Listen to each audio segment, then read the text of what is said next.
नमस्कार विद्यार्थिनींनो, आज आपण ग्राउंडनट म्हणजेच भुईमूग या पिकाविषयी माहिती अभ्यासणार आहोत.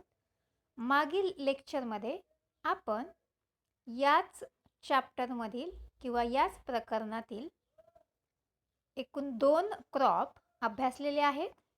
जसं की व्हीट आणि पॅडी हे दोन्ही क्रॉप हे सिरियल क्रॉप होते आणि त्यामधलंच किंवा ट्रॅडिशनल क्रॉप याच प्रकरणातील हे जे तिसरं क्रॉप आहे ग्राउंडनट किंवा भुईमूग किंवा पीनट असं सुद्धा त्याला म्हटलं जाते. याचा आपण आज याची माहिती बघणार आहोत किंवा हे पीक आपण आज अभ्यासणार आहोत. तर सुरुवातीला आपण बघूया बॉटॅनिकल नेम.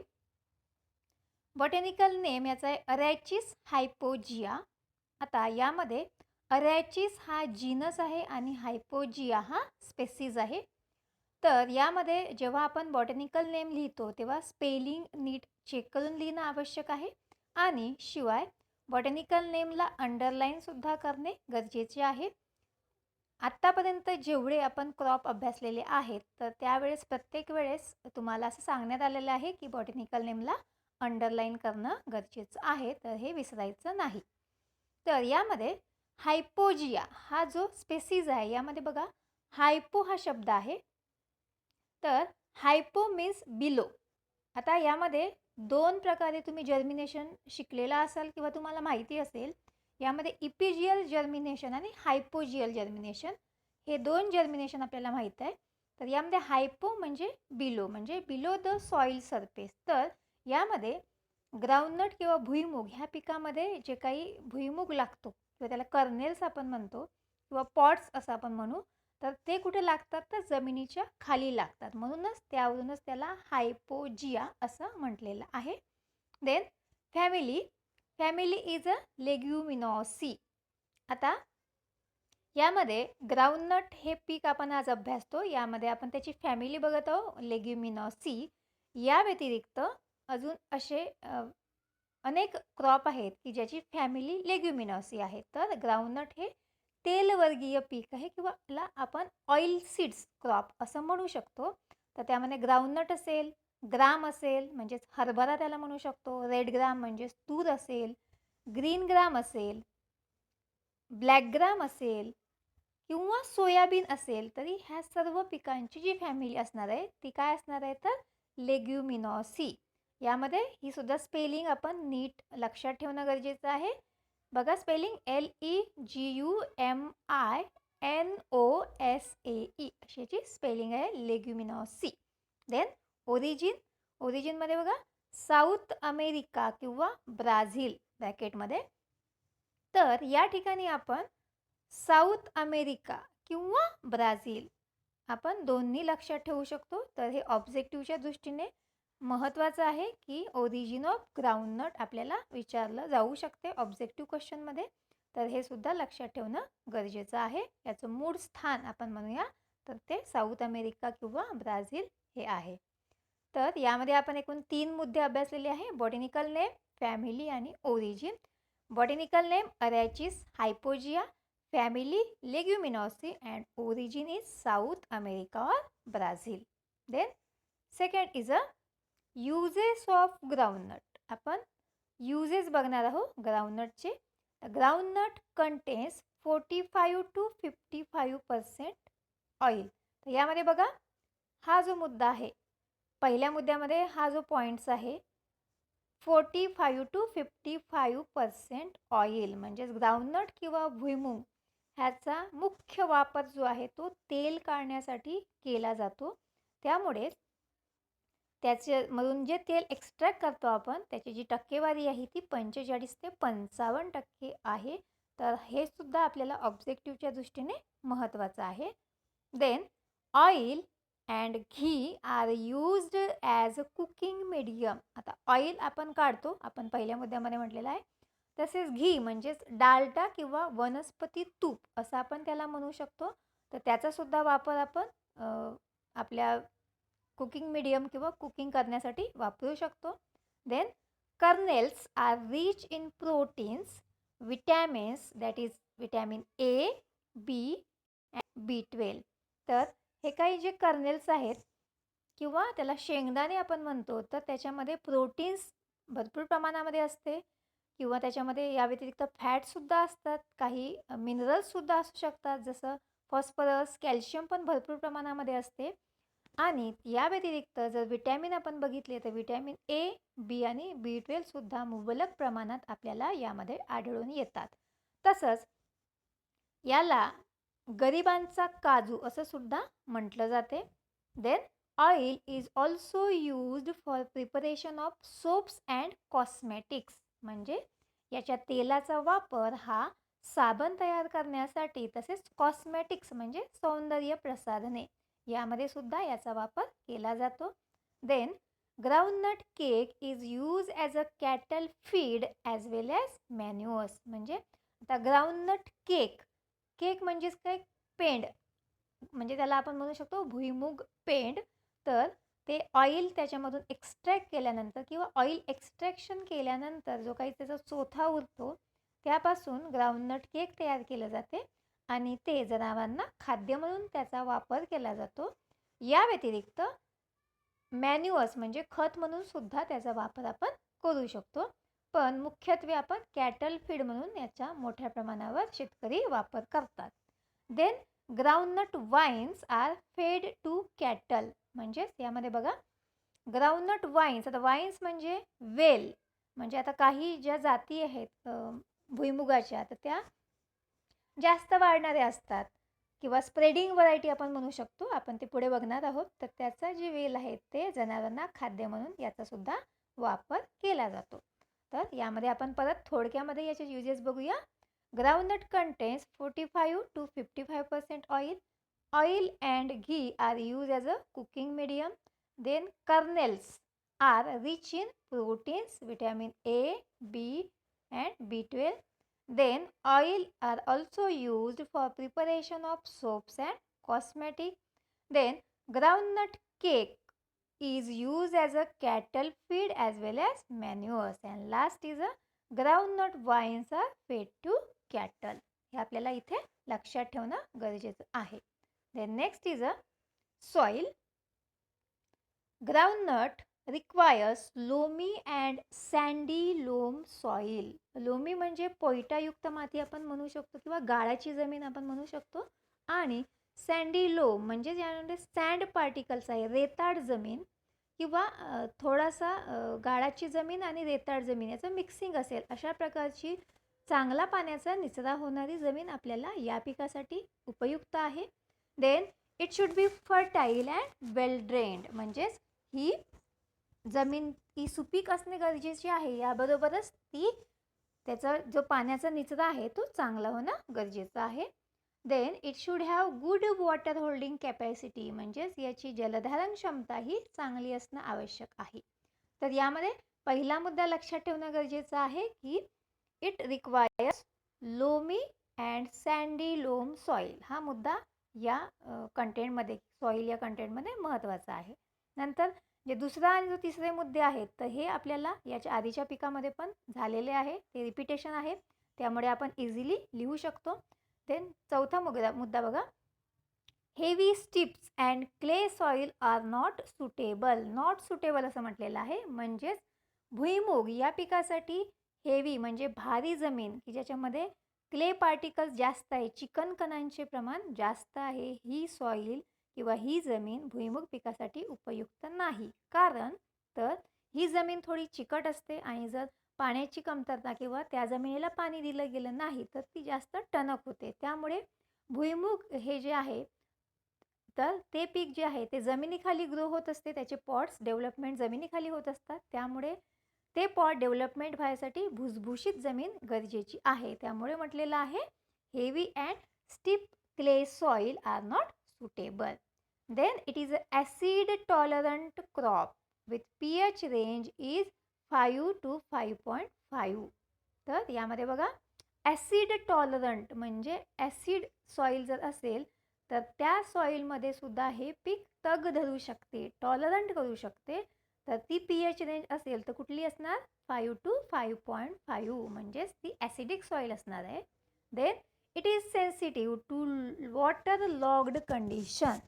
तर वॉटर लॉग्ड कंडिशन म्हणजेच काय, तर या ठिकाणी पाणी जास्त साचून राहणे म्हणजेच वॉटर लॉग कंडिशन. तर या कंडिशनमध्ये सुद्धा आपण भुईमूग हे पीक घेऊ शकत नाही किंवा त्याला ते सेन्सिटिव्ह आहे, त्याच्या वाढीवरती याचा परिणाम होऊ शकतो, म्हणून it is sensitive to water logged condition. तर आपण महत्त्वाचे मुद्दे परत एकदा डिस्कस करूया. यामध्ये groundnut require loamy to sandy loam soil. नंतर ते मुद्दे जे दुसरा आणि तिसरा आहे हा रिपीट आहे, या आधी पण पिकाला गेलेला आहे. नंतर heavy and steep clay soil are not suitable. Acid tolerant crop with pH range it 5 to 5.5 and it is sensitive to water logged condition. हे मुद्दे आपल्याला इथे लक्षात ठेवणं गरजेचं आहे. Then climate. तर क्लायमेटमध्ये बघूया, it is usually grown in tropical and sub tropical region. म्हणजेच हे उष्णकटिबंधीय पीक तसेच समशीतोष्ण कटिबंधीय पीक आहे असं आपण त्याला म्हणू शकतो. तर then average temperature range is 24 to 33 degree Celsius. आता बघा याच्यामध्ये ॲव्हरेज टेम्परेचर रेंज दिलेलं आहे. आता म्हटलेलं आहे ट्रॉपिकल आणि सब ट्रॉपिकल क्रॉप आहे, त्यामुळे ट्रॉपिकल रिजनमध्ये टेम्परेचर हे शक्यतो जास्त असते. त्या रिजनमध्ये घेणारी पिके किंवा ग्रोथ होणारी पिके ही जास्त टेम्परेचरमध्येच त्याची वाढ किंवा त्याचं लाईफ सायकल पूर्ण होते. म्हणूनच ॲव्हरेज टेम्परेचर रेंज आहे ही जास्त आपल्याला इथं बघायला मिळते, 24 ते 33 degree Celsius. Then frost and drought म्हणजे धुकं आणि ड्रॉट कंडिशन म्हणजेच काय, तर ज्या ठिकाणी पाण्याची कमतरता आहे ती या पिकासाठी उपयुक्त नाही किंवा हार्मफुल आहे. धुकं पडलेलं असेल किंवा ड्रॉट कंडिशन असेल किंवा पाणी कमी असेल तरी या पिकासाठी ते मानवत नाही. And then annual rainfall requirement is about 500 to 1250 millimetre. म्हणजे यासाठी जी ॲन्युअल रिक्वायरमेंट आहे ती ॲन्युअल रिक्वायरमेंट रेनफॉलची कशी आहे, तर 500 ते 1250 मिलीमीटर एवढा पाऊस या पिकासाठी उपयुक्त आहे. हे झालं क्लायमेट. यामध्ये परत आपण बघूया ट्रॉपिकल सब ट्रॉपिकल रिजनमध्ये आपण हे क्रॉप कल्टिवेट करू शकतो. ॲव्हरेज टेम्परेचर रेंज ही 24 ते 33 आहे. आणि चौथा मुद्दा बघा, ॲन्युअल रेनफॉल हे हा 500 ते 1250 mm आहे. म्हणजे पॉझिटिव्ह मुद्दे आपण इथं बघितलेले आहेत. Then preparatory tillage. आता प्रिपरेटरीमध्ये बघा सेम मुद्दे आपल्याला ह्या पिकामध्ये पण येणार आहे. पहिला मुद्दा, groundnut require deep loose and fine seedbed. आता ह्याच्यामध्ये बघा deep loose and fine seedbed म्हणजेच काय, तर ग्राउंडनट या पिकाला किंवा भुईमूग या पिकाला लूज म्हणजे मोकळी जमीन आणि जो सीडबेड आहे तो फाईन म्हणजे सपाट म्हणू शकतो किंवा सुपीक म्हणजे स्मूथ, जो वरचा सरफेस आहे जमिनीचा तो स्मूथ असणं गरजेचं आहे. आणि त्याच्यासाठी जी सॉईल आहे ती कशी असणं, मोकळी असणं गरजेचं आहे. तरच त्याचं पेग पेनिट्रेशन किंवा जी पॉट डेव्हलपमेंट होणार आहे ती व्यवस्थित होऊ शकते. नंतरचा मुद्दा बघा, गिव्ह वन डीप प्लोईंग. आपल्याला नांगरणी करून घेणं गरजेचं आहे. Then crush the clods with the help of the Norwegian harrow. म्हणजे हा पण मुद्दा आपल्याला या रिपीट झालेला आहे. आणि शेवटचा मुद्दा आहे गिव्ह 2 to 3 क्रॉसवाईज हॅरोईंग. म्हणजे आपल्याला नंतर पुढवाच्या 2 ते 3 क्रॉसवाईज आपल्याला उभ्या आडव्या नांगरट करून घेणे गरजेचं आहे. आता प्रिपरेटरी टिलेजमध्ये पहिला मुद्दा हा महत्त्वाचा आहे किंवा वेगळा आहे असं म्हणू शकतो, deep loose and fine seedbed. नंतरचे जे 3 मुद्दे आहेत ते आधीच्या क्रॉपसारखेच सेम आहेत. Then next is a sowing season and time. यामध्ये बघा सोईंग सीझन अँड टाईम. आता बघा आपण बघूया सोईंग सीझन अँड टाईम. यामध्ये 2 सीझन सांगितलेले आहे, एक आहे खरीब सीझन आणि दुसरा आहे समर सीझन. तर यामध्ये खरीब सीझन म्हणजे last week of June to first week of July आणि समर सीझन आहे ते आहे जानेवारी टू फेब्रुवारी. तर यामध्ये आपण भुईमुगाचं पीक हे 2 सीझनमध्ये घेऊ शकतो, एक आहे खरीब आणि दुसरा आहे समर.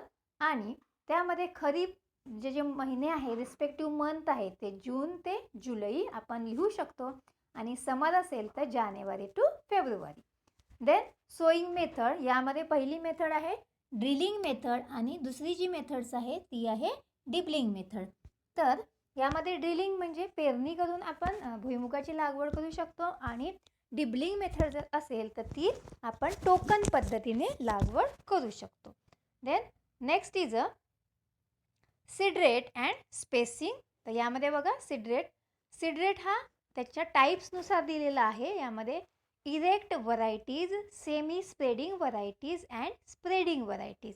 तर यामध्ये इरेक्ट व्हरायटीज म्हणजे उंच वाढणाऱ्या जाती, सेमी स्प्रेडिंग म्हणजे त्यापेक्षा थोड्याशा मीडियम वाढणाऱ्या, मीडियम पसरणाऱ्या, मध्यम पसरणाऱ्या जाती असं आपण म्हणू शकतो.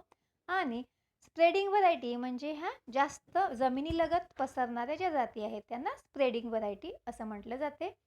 तर यामध्ये आपण यानुसार त्याच्या व्हरायटीजनुसार त्याचा सीड रेट बघूया. इरेक्ट व्हरायटीज असेल तर त्याचा सीड रेट बघा 100 ते 120 kg per hectare. Semi spreading varieties असतील तर त्याचा सीड रेट आहे 80 ते 120 kg पर हेक्टर आणि स्प्रेडिंग व्हरायटी याचा सीड रेट आहे 60 ते 80 kg पर हेक्टर. तर या तिन्ही टाईप्समध्ये किंवा तिन्ही व्हरायटीमध्ये आपण जर कंपॅरिझन केलं तर यामध्ये इरेक्ट व्हरायटीज याचं जे सीड रेट आहे तो आपल्याला इथं सर्वात जास्त बघायला मिळतो. तो आहे 100 ते 120 kg पर हेक्टर. म्हणजेच सीड रेट हा लिहिताना नेहमी kg पर हेक्टरमध्ये लिहिणं गरजेचं आहे. आणि सर्वात कमी सीड रेट आहे तो 60 ते 80 kg पर हेक्टर हा स्प्रेडिंग व्हरायटीचा आपल्याला इथं बघायला मिळतो. आता त्याचं कारण आपण स्पेसिंगमध्ये बघूया. स्पेसिंग बघा दिलेली आहे. इरेक्ट व्हरायटीचं स्पेसिंग आहे 25 बाय 15 सेंटीमीटर और 30 centimetre apart. Semi spreading varieties spacing आहे 45 बाय 15 सेंटीमीटर आणि स्प्रेडिंग व्हरायटीज याचं स्पेसिंग आहे 60 बाय 15 सेंटीमीटर. तर बघा यामध्ये स्पेसिंग हे स्प्रेडिंग व्हरायटीचं आपल्याला जास्त दिलेलं आहे, त्यामुळे वर बघा सीड रेट हा कमी आपल्याला बघायला मिळतो. म्हणजे 60 बाय 15 स्पेसिंग कशाचं आहे तर दोन रो मधलं जे डिस्टन्स आहे ते किती असणार आहे 60 असणार आहे. आणि दोन प्लॅन्टमधलं, हे जर प्लॅन्ट आहे तर या प्लॅन्टमधलं डिस्टन्स किती असणार आहे तर 15 सेंटीमीटर हे असणार आहे. त्यामुळे सीड रेट हा जास्त लागणार आहे. तर दुसरा बघितलं आपण सेमी स्प्रेडिंग व्हरायटीचं, त्याचं जे स्पेसिंग आहे ते आहे 45 बाय 15 म्हणजे याच्यापेक्षा कमी आहे स्प्रेडिंग व्हरायटीपेक्षा. त्यामुळे त्याचा सीड रेट इथं थोडासा आपल्याला वाढलेला दिसतो. तो आहे 80 ते 120 kg पर हेक्टर.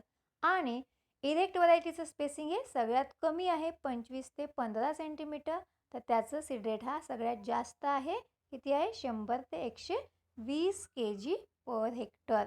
म्हणजेच ज्याचं स्पेसिंग जास्त असेल त्याचा सीड रेट हा कमी असणार आहे आणि ज्याचं स्पेसिंग हे कमी असेल त्याचा सीड रेट आपल्याला इथे जास्त बघायला मिळतो. कारण रो टू रो डिस्टन्स हे इथं आपल्याला वाढलेलं दिसून येते. पण इथं आपण बघितलं तर प्लॅन टू प्लॅन डिस्टन्स हे कसं आहे, प्लॅन टू प्लॅन डिस्टन्स हे सेम आहे इंटू 15 असं दिलेलं आहे. बरोबर आहे. प्लॅन टू प्लॅन डिस्टन्स हे 25 बाय 15, 45 बाय 15 आणि 16 बाय 15. पण रो मधलं डिस्टन्स वाढलेलं असल्यामुळे इथं आपल्याला सीड रेट हा काय झालेला दिसणार, कमी जास्त झालेला बघायला दिसून येतो.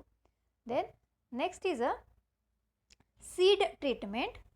Groundnut seeds are treated with rhizobium culture at the rate of 250 gram per 10 kg of the seed to increase the nitrogen fixation.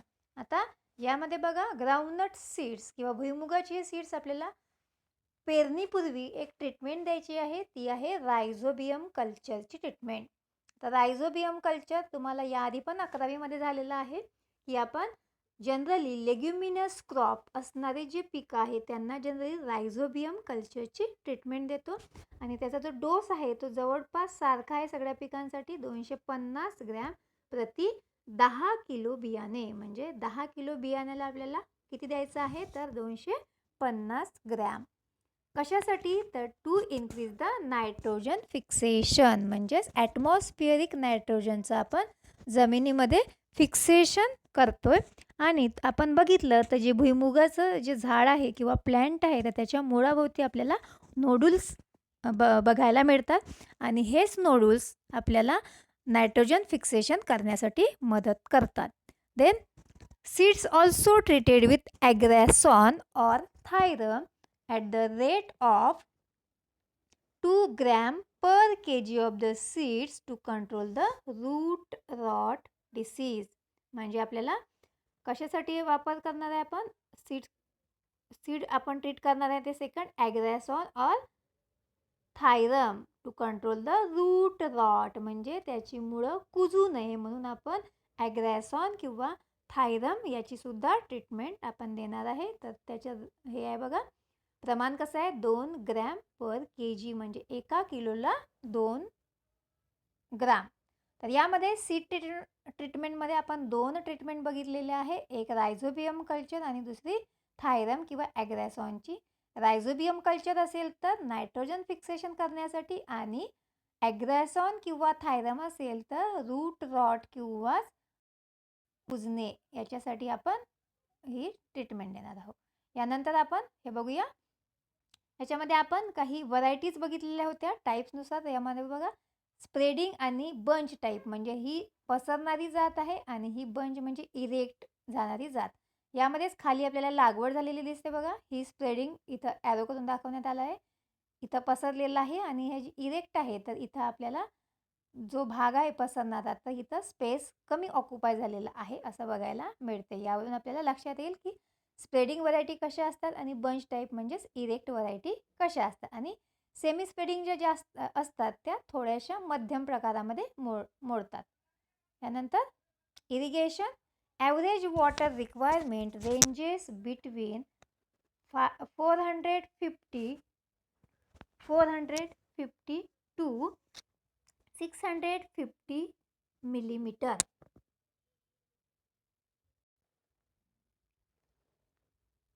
Average water requirement दिलेली आहे आपल्याला 450 ते 650 मिलीमीटर हा ॲव्हरेज रेनफॉल रिक्वायरमेंट आहे. सेकंड पॉईंट बघूया, in kharif season irrigation is according to rainfall.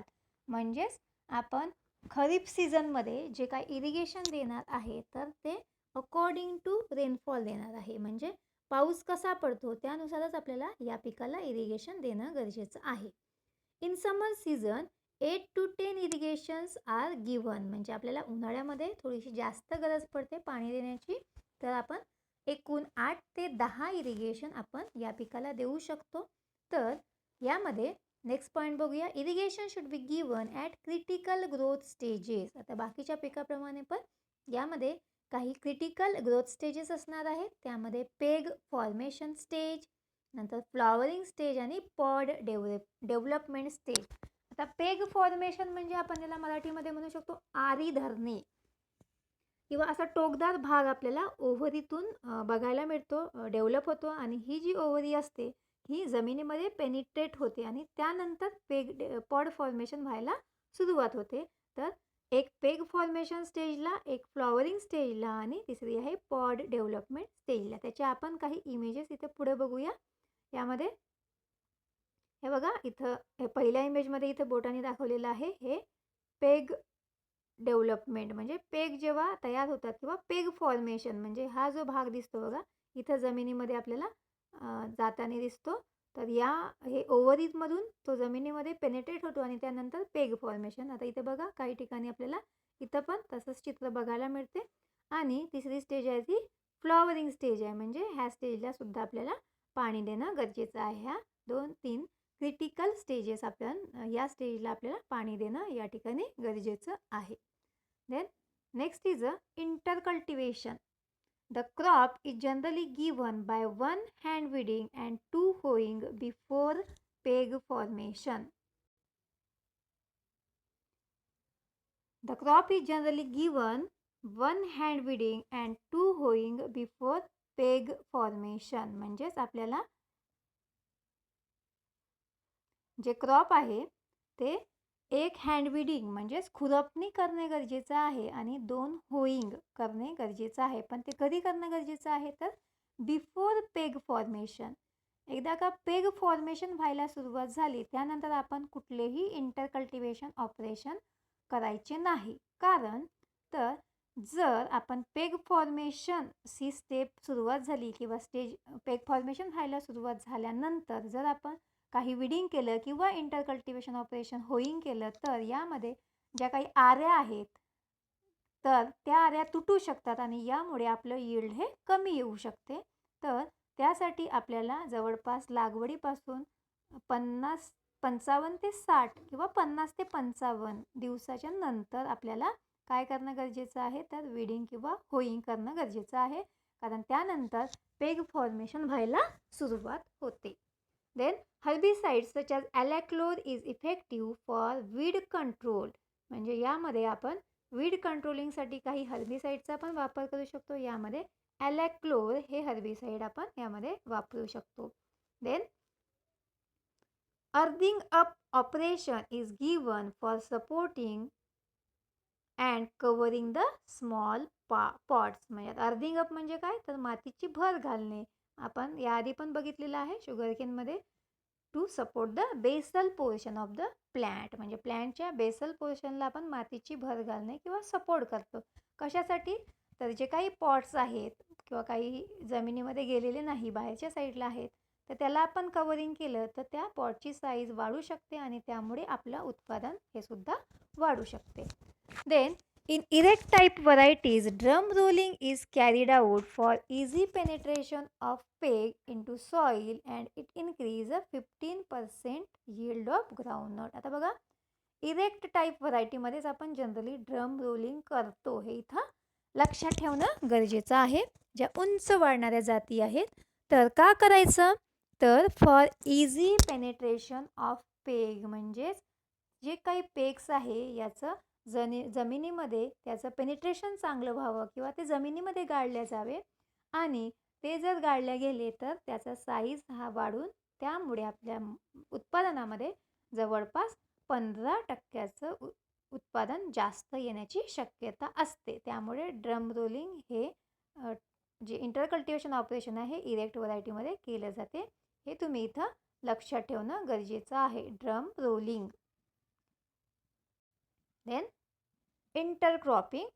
Intercropping म्हणजे आंतरपीक. तर यामध्ये आंतरपीक आहे jowar, bajra and maize are grown as a intercrop with groundnut. आपण समजा जर भुईमुगाचं पीक घेतलं तर त्यामध्ये 2 ओळीतलं जे अंतर आहे यामध्ये जो स्पेस असेल तर त्यामध्ये आपण काही पिकं इंटरक्रॉपिंग किंवा आंतरपीक म्हणून अंतर्भाव त्यांचा करू शकतो. यामध्ये ज्वारी असेल, बाजरी असेल, मका असेल, ही पिके आपण या ठिकाणी लावू शकतो. तर या व्यतिरिक्त cotton, pea, sesamum, sunflower, green gram are also grown as a intercrop with groundnut. तर या व्यतिरिक्त कापूस असेल, वाटाणा असेल, तीळ असेल, सूर्यफूल असेल किंवा ग्रीन ग्रॅम मूग असतील तर याचा सुद्धा आपण अंतर्भाव ॲज अ इंटरक्रॉप म्हणून करू शकतो. Then manures and fertiliser. तर यामध्ये बघा रेनफेड क्रॉप आणि इरिगेटेड क्रॉप दिलेला आहे. आपण 2 सीझन बघितले आहे, खरीप आणि समर. त्यानुसार FYM असेल तर 10 टन्स पर हेक्टर आणि NPKचा डोस आहे आता तो आहे 10, 20 आणि के आपल्याला द्यायचं नाही पोटॅश.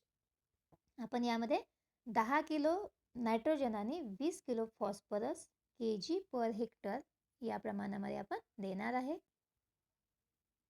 तर इरिगेटेड असेल तर 12 टन्स पर हेक्टर FYM आणि NPKचा डोस असेल तर तो आहे 10-20 kg पर हेक्टर. म्हणजे जो NPKचा डोस आहे तो जवळपास आपल्याला इथं सारखा बघायला मिळून येतो किंवा सारखा दिसतोय. तर यामध्ये आपण एक सारखा बघायला दिसतो बघा. रेनफेड असेल तर FYMचा डोस आहे 10 टन्स आणि इरिगेटेड असेल तर 12 टन्स आणि N आणि Pचा जो डोस आहे तो आहे आपल्याला इथं दिसतोय 10 किलो N आणि 20 किलो फॉस्फरस. तसंच इरिगेटेड जरी असेल तर ती तेवढा डोस आहे 10 किलो नायट्रोजन आणि 20 kilo phosphorus kg per hectare. आणि रेनफेडमध्ये जो FYMचा डोस आहे तो कमी आहे आणि इरिगेटेडमध्ये आपल्याला जास्त देण्याची आवश्यकता असते. Then next is uh harvesting. The time of harvesting is determined on the basis of following sign of maturity. तर यामध्ये काही मॅच्युरिटीचे साईन्स आहेत भुईमुगामध्ये, ते आपण बघूया. Yellowing of the leaves, blackening of inner side of the shell, hardening of pods, development of natural colours of kernels that is red and crop age.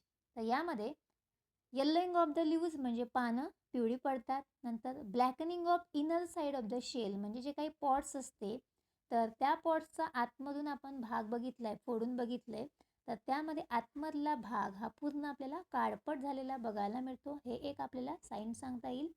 Hardening of the pots म्हणजे pot थोडेसे टणक होतात, त्याला थोडी maturity आली की थोडे hard आपल्याला किंवा टणक बघू शकतो आपण. And development of natural colours of kernels म्हणजे जो काही नॅचरल कलर्स आहे दाण्यांचा, शेंगदाण्यांचा, समजा आपण बघितलं इमॅच्युअर असतील थोडासा व्हाईटिश असतो किंवा पिंकिश असतो, आणि जर त्याचं डेव्हलपमेंट बऱ्यापैकी झाली असेल किंवा मॅच्युरिटी स्टेज आली असेल, हार्वेस्टिंगला ते त्याची लाईफ सायकल पूर्ण झालेली असेल, तर तो आपल्याला कलर रेड हा बघायला मिळतो. आणि क्रॉप एज म्हणजेच त्या पिकाची लाईफ सायकल पूर्ण झालेली असेल तर ते आपल्याला ही सुद्धा मॅच्युरिटी साईन आपल्याला सांगता येईल. Then next is actual harvesting. आता आपण ॲक्च्युअल हार्वेस्टिंग कशी करायची, तर after judging the maturity by above criteria, harvesting is done by pulling the vines from soil with pods in erect and semi spreading variety. तर यामध्ये बघा harvesting आपण पहिल्यांदा कशामध्ये करणार आहोत, तर इरेक्ट आणि सेमी स्प्रेडिंग व्हरायटीमध्ये, म्हणजेच उंच वाढणाऱ्या आणि ज्या मध्यम पसरणाऱ्या जाती आहेत यामध्ये आपण करणार आहोत. ती कशी करायची आहे, बाय पुलिंग द वाईन्स म्हणजे असे जे वेल्स आहेत तर ते आपल्याला पुल करायचे आहेत फ्रॉम सॉईल विथ पॉट्स. आपल्याला कसे करायचे आहेत, विथ पॉट्स, विदाऊट पॉट्स नाही, कसे विथ पॉड सोबत आपल्याला ते ओढून काढायचे आहेत. हे कशामध्ये आपण करणार आहोत, इरेक्ट आणि सेमी स्प्रेडिंग व्हरायटीजमध्ये.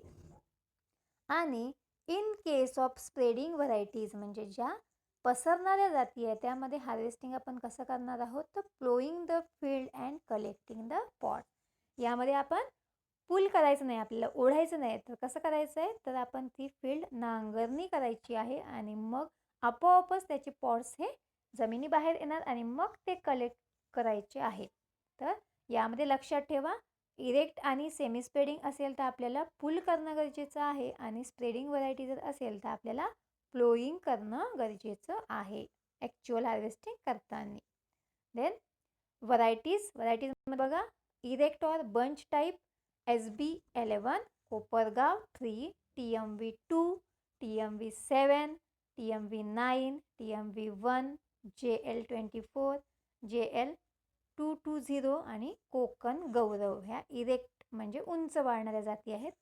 सेमी स्प्रेडिंग असतील तर कोपरगाव नंबर 1, TMV6, 8, 10, AK 8, 11 आणि स्प्रेडिंग म्हणजे पसरणाऱ्या जाती असतील तर कराड -4-11, TMV1, 3, TAG24 आणि TAG303 ह्या इथं व्हरायटी आपण सांगू शकतो. यामध्ये आपण जर व्हरायटी टाईपमध्ये म्हणजे त्याच्या टाईप्सनुसार जर व्हरायटी लक्षात ठेवल्या नाही आणि कुठल्याही 4 ते 5 व्हरायटी आपल्या लक्षात ठेवल्या तरी याच्यावर ऑब्जेक्टिव्ह क्वेश्चन हा स्पेसिफिक विचारला जात नाही, तर gives any 2 variety of groundnut असा जनरली विचारला जातो. तर यामध्ये आपण ह्या व्हरायटी ज्या काही आपल्याला सोप्या आहेत जसं SB11, कोपरगाव नंबर 3, कोपरगाव 1, कराड 4-11 ह्या आपल्याला सोप्या राहतील लक्षात ठेवायला. देन पेस्ट ऑफ ग्राउंडनट यामध्ये aphid, root grub, leaf roller आणि डिसीजेस असतील तर यामध्ये लिप स्पॉट, कॉलर रॉट आणि रूट रॉट. तर यामध्ये सगळ्यात महत्त्वाचा आणि मेजर डिसीज जो आहे तो आहे लिप स्पॉट किंवा त्याला टिक्का डिसीज असं म्हटलं जाते. लिप स्पॉट किंवा टिक्का डिसीज असं म्हटलं जाते. तर त्या डिसीजविषयी आपण पुढे माहिती बघूया. हे बघा, लिप स्पॉट किंवा टिक्का डिसीज त्याचे सिम्पटम्स आहेत बघा, circular or irregular dark brown spots surrounded by yellow rings appears on leaves. म्हणजेच यामध्ये बघा आपल्याला इमेजमध्ये चित्र क्लिअर दिसते की कसा डिसीज आहे. आपल्याला गोलाकार असे डार्क ब्राऊन स्पॉट दिसतात आणि त्या स्पॉट भोवती आपल्याला येल्लो रिंग अशी बघायला मिळते.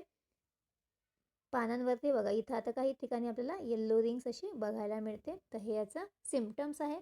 कंट्रोल करायचं असेल तर यूज डिसीज रेजिस्टंट व्हरायटी, नंतर adopt proper crop rotation and dust sulphur powder at the rate of 15 to 25 kg per hectare. म्हणजे हा फंगल डिसीज आहे जनरली, तर याला आपण सल्फर पावडरची ट्रीटमेंट देतो आणि ती देताना आपण at the rate of 15 to 25 kg per hectare इतकी देतो आणि डिसीज रेजिस्टंट व्हरायटी आपल्याला ग्रो करणं गरजेचं आहे. तर यामध्ये आपण ग्राउंडनट किंवा भुईमूग या पिकाविषयी माहिती बघितलेली आहे. हा व्हिडिओ तुम्हाला आवडला असेल तर तुम्ही नक्की लाईक करा याला आणि तुमच्या काही कमेंट्स असतील तर त्या पण कमेंट्स द्यायला विसरू नका. सो आज आपण इथे थांबूया. थँक्यू.